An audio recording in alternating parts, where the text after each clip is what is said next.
The clumsy act of the fake heiress. I, Chloe, the true daughter, had been sent abroad for medical treatment since childhood. Now, upon my return, the moment I stepped foot into my own home, Clara, mother's adopted daughter, deliberately tried to assert her dominance. "Welcome home, sister," Clara said, her voice dripping with feigned sweetness. "My school club had an unexpected urgent matter today, so I couldn't come pick you up with mother. I hope you'll understand." I politely reached for the glass of water she offered, but it was scalding hot. It slipped from my grasp, shattering into countless pieces on the floor. I'm so sorry, I'll clean it up immediately," Clara wailed, looking as pathetic as a squirming worm. I subtly glanced at Mother, who was descending the stairs, her gaze betraying obvious displeasure. I smirked inwardly. What an absolute fool. "Clara, what right do you have to put on this act? The real heiress is standing right here, while you, the fake one, are putting on a show." Miss, welcome home." Mr. Jenkins bowed respectfully, taking the handbag from Mother's hand. "Mr. Jenkins, long time no see." "Miss Chloe, it's been a long time. Has your health improved much?" "Almost fully recovered." My physique had been delicate since childhood. I had to go abroad for treatment when I was 8. Though father, mother, and Daniel often visited, home was still the best place. "Sister, welcome back," Clara said, her voice again annoyingly sweet. I frowned, looking at the girl in front of me as I stepped into the house. I didn't recall having a younger sister. "This is Clara. I told you about her, didn't I?" Mother introduced, then turned to Clara with a slight frown. "Aren't you supposed to be at school today?" "Mother, I knew sister was coming home today, so I finished my club duties and came back immediately." Mother nodded gently, then said softly to me, "Chloe, please sit in the living room downstairs for a moment. I'll go upstairs to check if your room is ready." Clara clenched her fists, her eyes filled with resentment as she watched Mother, but Mother seemed not to notice, ascending the stairs alone. I pretended not to see anything, obediently followed Mother's instructions, found a sofa, and sat down. Mr. Jenkins had a servant bring me fruit and pastries. Clara followed the maid, carrying a cup of water. "Sister, pastries can be a bit dry. Please have some water." "Thank you." I took the cup from the tray. The water was boiling hot. Reflexively, I let go, and the cup fell, shattering on the floor. "I'm so sorry, sister. I didn't mean it. I just thought you weren't well and shouldn't drink cold beverages, so I poured you warm water. I'm sorry, I'll clean it up right away." Clara collapsed onto the floor, tears welling up, looking utterly pitiful like a tiny, bullied worm. I glanced at my reddened, scalded hand, a sneer forming in my heart. Warm water, I thought. Boiling water, more like. I turned my head and saw Mother standing on the stairs, frowning as she looked our way. My gaze unconsciously swept to Clara, who was busily cleaning on the floor, and I caught a glimpse of her lips curling into a smirk. What else was there for me not to understand? When she saw me looking at her, Clara, as if to confirm something, quickly glanced at Mother on the stairs, chose a blind spot where Mother couldn't see, and then subtly curved her lips. "Provoking me, huh? This house can only have one young miss. Guess who Mother will choose?" Seeing Clara's face brimming with confidence, *HMPH*, I couldn't help but let out a soft laugh. What an idiot. "Mother, I'm tired." I gave Mother a bright smile. "Is my room ready?" Clara, seeing that I showed no fear or intention to explain myself, decided to add fuel to the fire. "Mother," she didn't mean it. Then, Clara glanced at her own bleeding hand, as if just discovering her injury, quickly hid it behind her back, bowed her head, and cast a fearful, fleeting glance at me. "All right, leave the rest to the maids. Mr. Jenkins, quickly get the first aid kit and tend to Clara's hand. We don't want outsiders seeing this and thinking the Hoff family treats people poorly." Perhaps Clara hadn't expected things to turn out this way. Tears streamed down her face as she glared resentfully at Mother. Mother, showing impatience, turned away.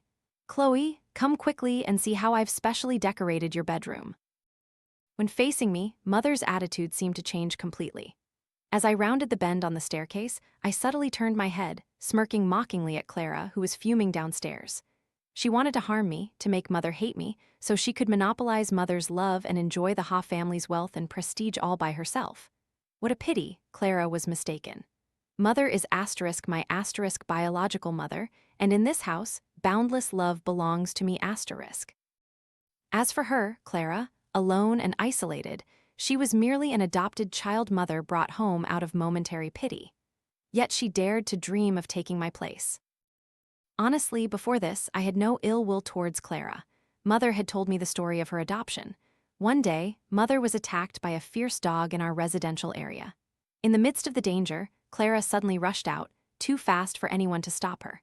While she and others were trying to chase the dog away, she tripped and got injured. My mother had always believed the security and management of our community were excellent. The sudden appearance of a stray dog was inexplicable. Furthermore, the unexpected appearance of a child, whom no one stopped, a normal child would surely have run away in fear, made the situation even more suspicious. Therefore, Mother had someone investigate Clara's background. She was the daughter of the gardener in the area, orphaned by her mother at a young age, living with her father in the staff housing. That day, she had come to find her father. The management also checked and found that the dog had entered through a hole in the fence near the side gate, an oversight in their security. After ruling out any malicious intent, Mother initially intended to offer financial compensation to resolve the matter.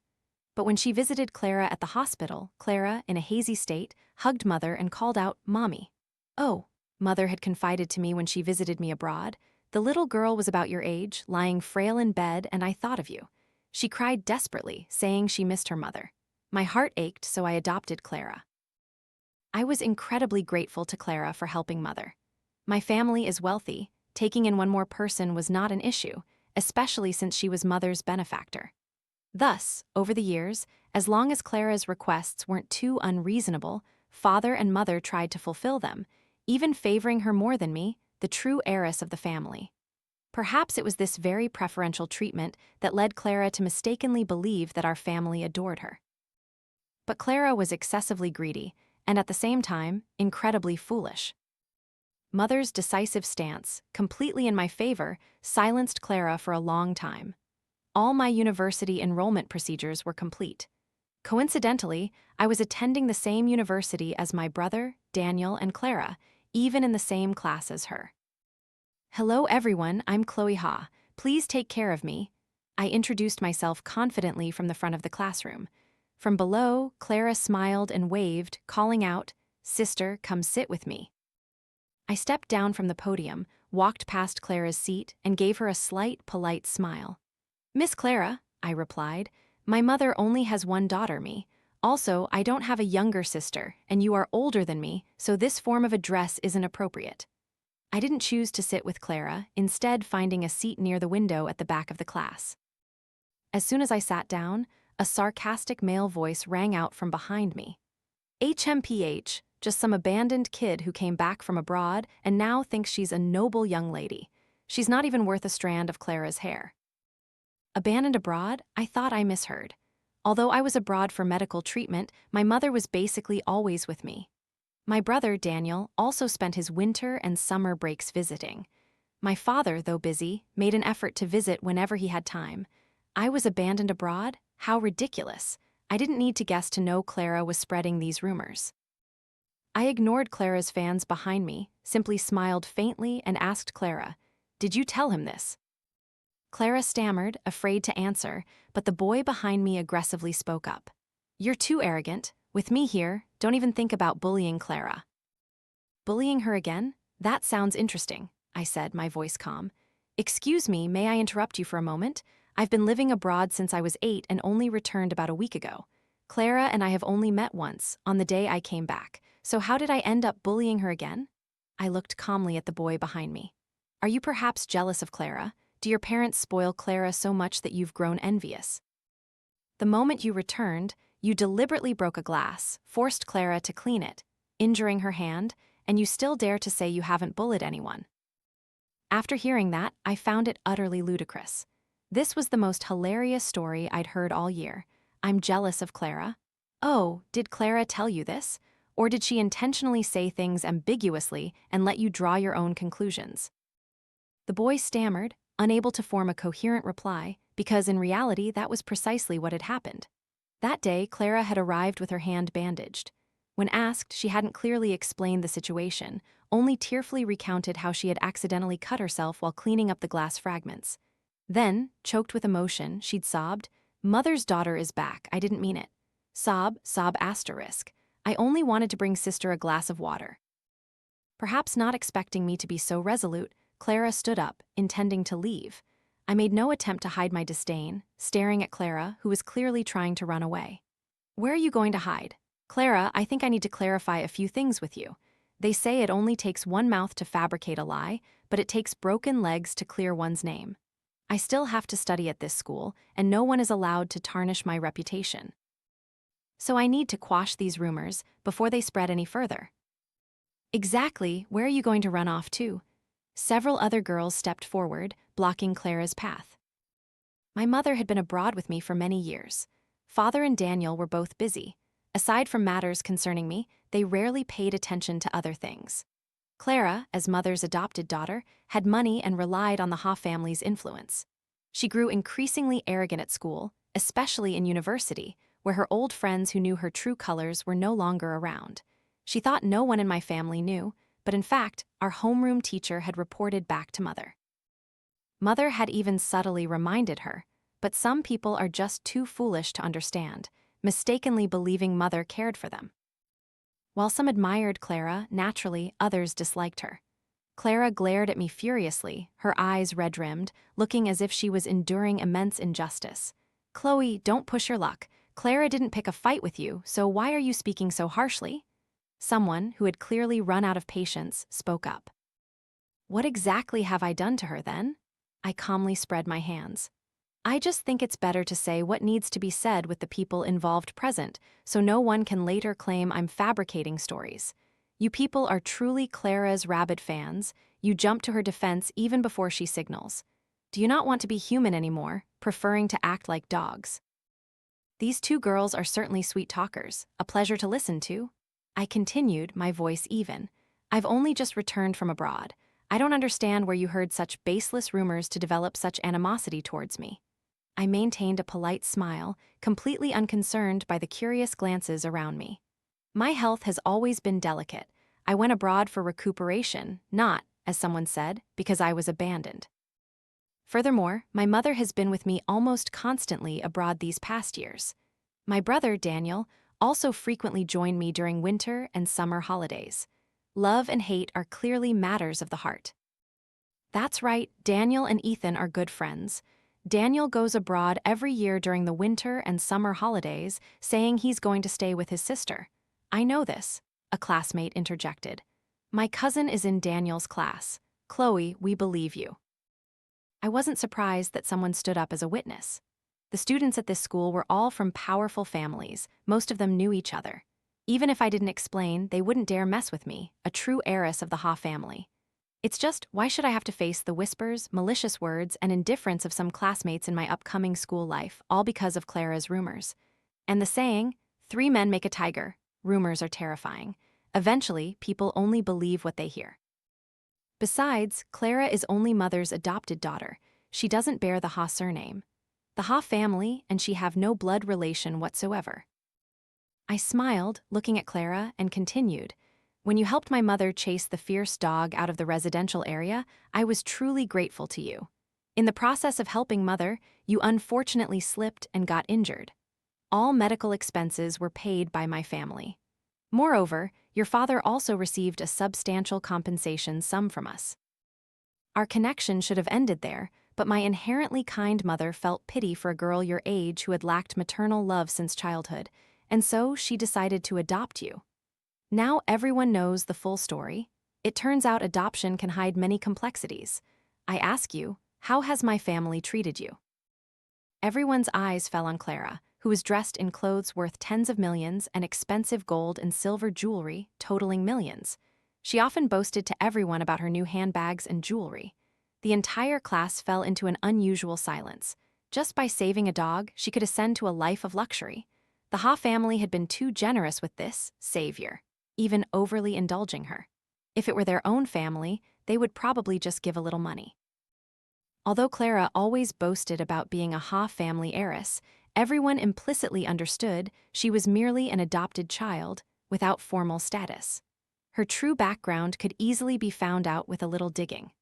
Clara acted very conceited at school, even frequently causing trouble, yet the Ha family was never heard scolding her.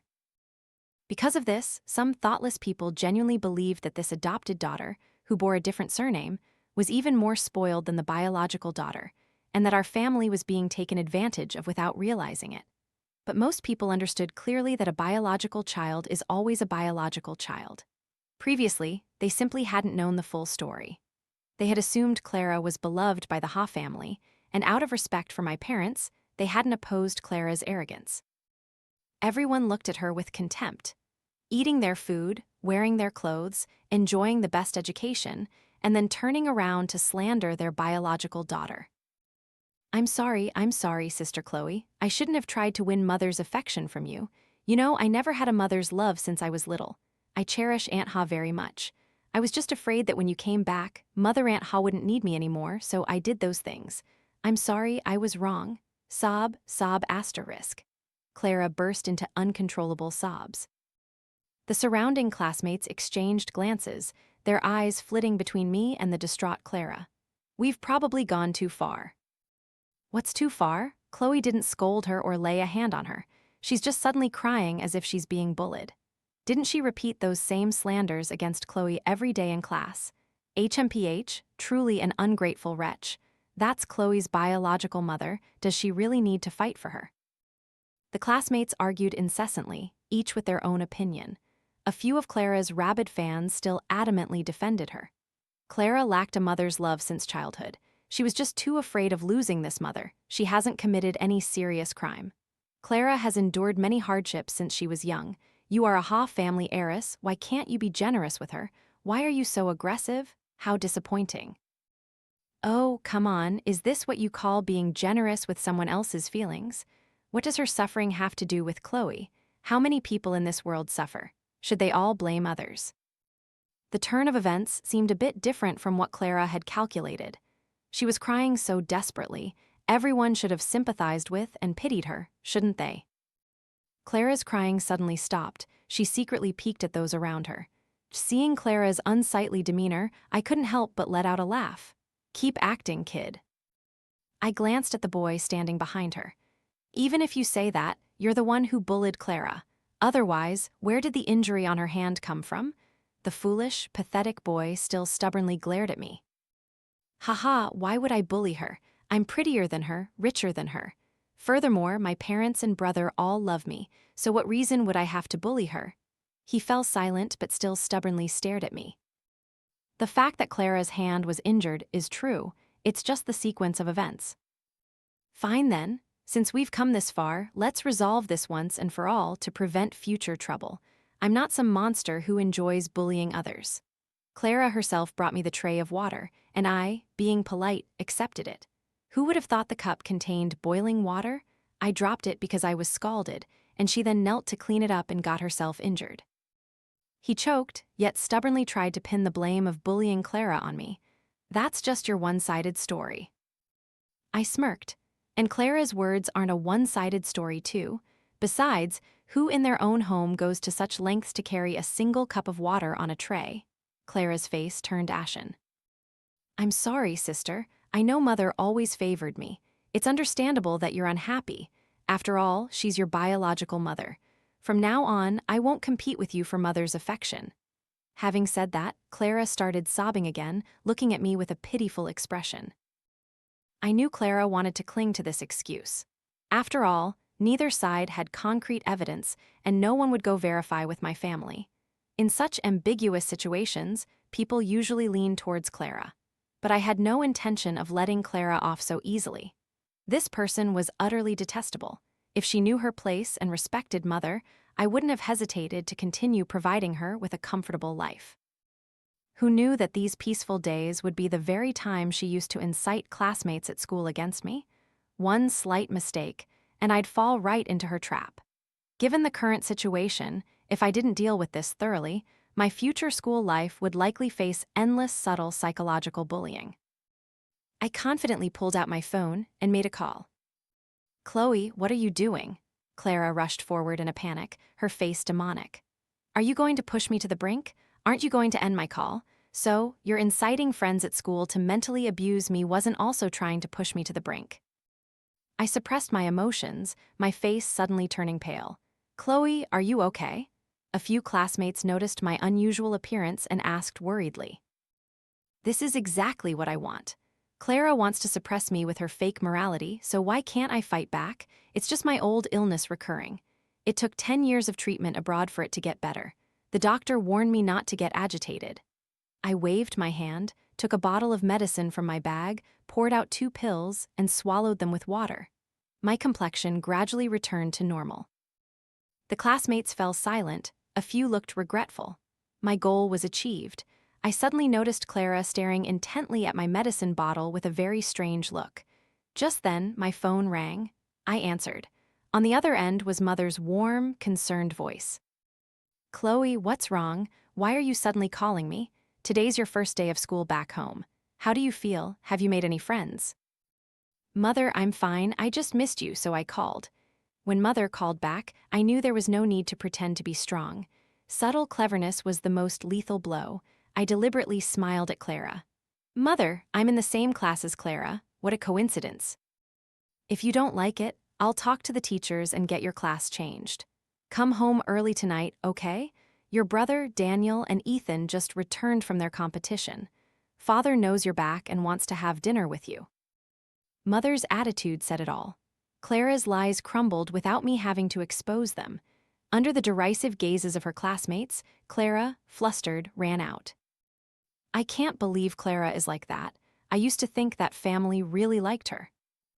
HMPH, with her limited intelligence, anyone can see she wants to compete with you for the Ha family heiress position, only knowing how to use petty tricks, and she's not even blood-related. What is she relying on? 2 girls sitting nearby whispered to each other with disdain. I remained silent, relying on what? Perhaps on her unconventional way of thinking. The day Clara tried to frame me, I had asked Mother, Mother, did you believe me about what just happened? You silly girl, you are my only precious daughter. If you have to be jealous because of an outsider, then it's my fault. It's because I didn't give you enough love that I made you jealous of others. Indeed, my family's love was my solid foundation. Thanks to it, today I could bravely confront the slanders Clara spread at school. But I hadn't expected Clara to be so utterly shameless. As soon as I arrived home after school, I found Clara clinging to Ethan's arm. They were talking intimately, though Ethan seemed quite uncomfortable. When she saw me, she lifted her head, a provocative look in her eyes. Sister, you're back, are you?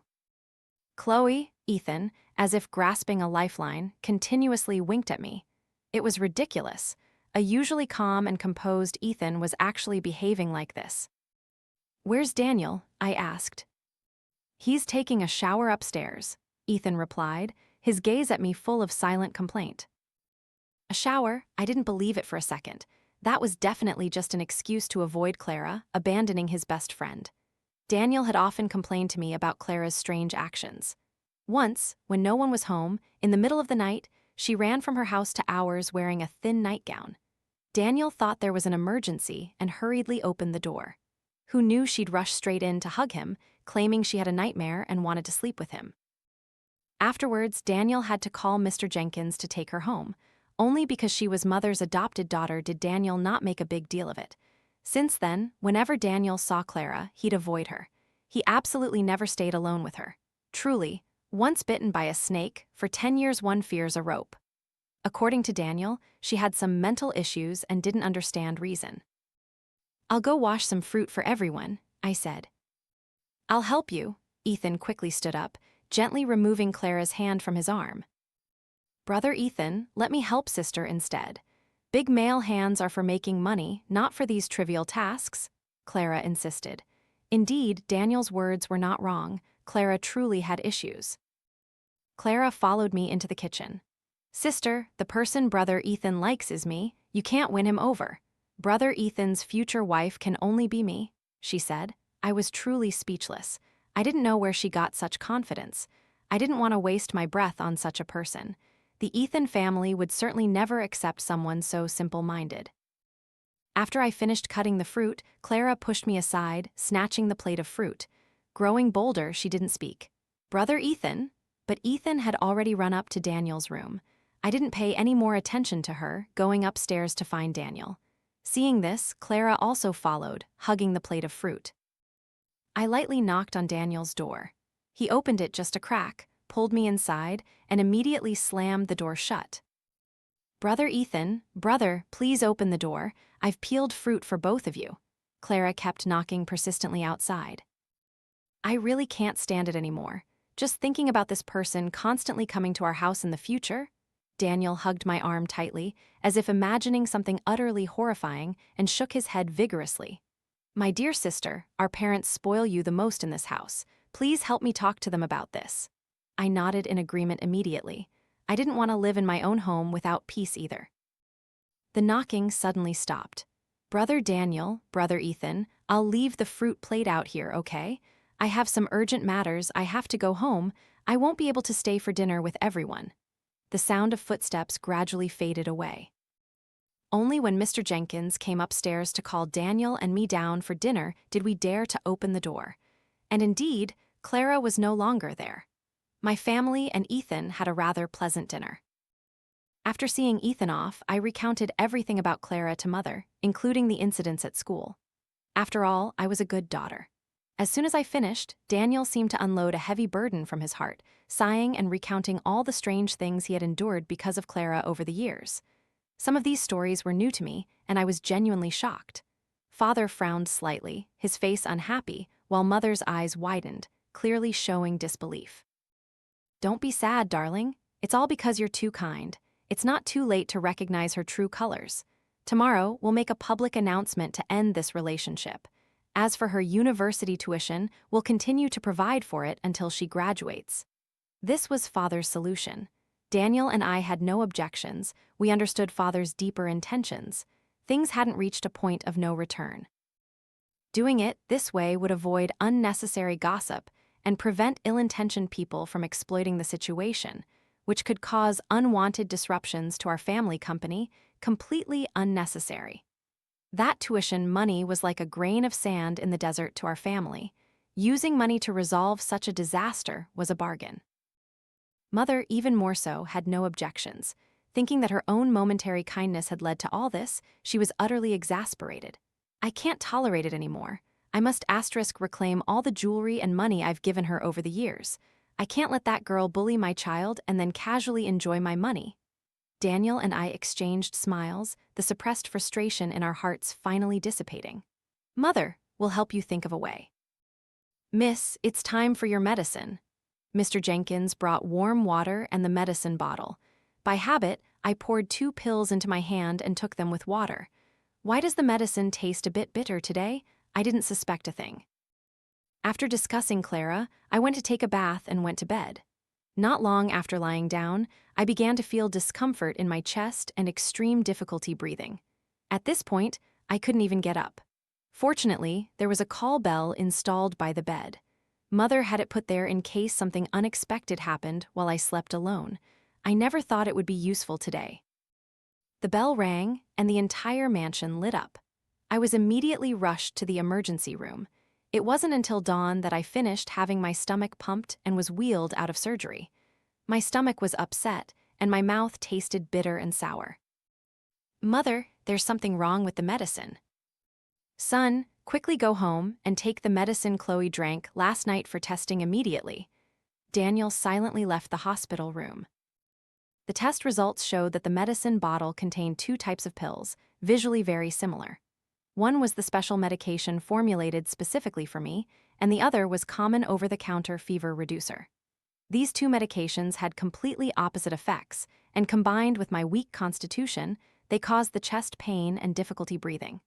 If there had been a slight delay or a slightly higher dosage, she could have gone into shock and died, the doctor warned. Furthermore, if this fever reducer is taken in overdose or used long-term, it can cause damage to liver and kidney function. Patients must follow the doctor's instructions and absolutely not self-medicate. Hearing the doctor's warning, the atmosphere in the hospital room became heavy. Someone had definitely deliberately swapped my medicine. Whether they knew the two drugs had contrasting effects or intentionally wanted me to take the fever reducer long-term, the ultimate goal was to kill me. As everyone remained silent, the phone suddenly rang. Father picked it up. Yes, yes, I understand. Mr. Jenkins had reviewed the security camera footage at home and discovered Clara had secretly entered Chloe's room that evening. Uncle, Aunt, I heard Sister Chloe isn't well and had to be hospitalized.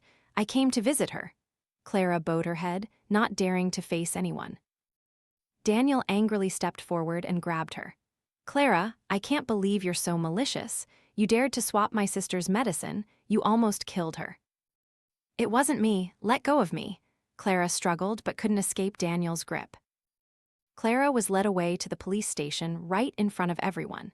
The surveillance cameras at home had recorded the incident, and Clara's fingerprints were also found on the medicine bottle remaining in my bedroom. The police also found evidence that Clara had purchased the fever reducer on the very day she came to my house. With undeniable evidence, Clara's denials were useless. Finally, to mitigate her sentence, she had to confess everything. According to Clara's confession, she had once heard a case in her hometown where a child suffered health problems from taking too much fever reducer. That day, after arguing with me, she developed a desire for revenge and suddenly remembered this incident, so she deliberately researched the drug. She knew my health was weak. If I just used this drug for a long time, my health would surely deteriorate, perhaps without anyone even knowing. My body could completely collapse, putting my life in danger. This way, she could take my place, become the true Ha family heiress, and then marry Ethan, or at least marry my brother Daniel, becoming the Ha family mistress, making the relationship even closer. However, Clara hadn't realized that this fever reducer would interact negatively with my specific medication, leading to my sudden illness and everything being exposed. After hearing all this, I only felt that this person was both foolish and malicious. I didn't understand where she got such brazenness. After a month in the hospital, I was discharged. It was also when Clara was sentenced to 20 years in prison for attempted murder. Welcome home, miss. Mr. Jenkins opened the grand gate to welcome father, mother, Daniel, and me.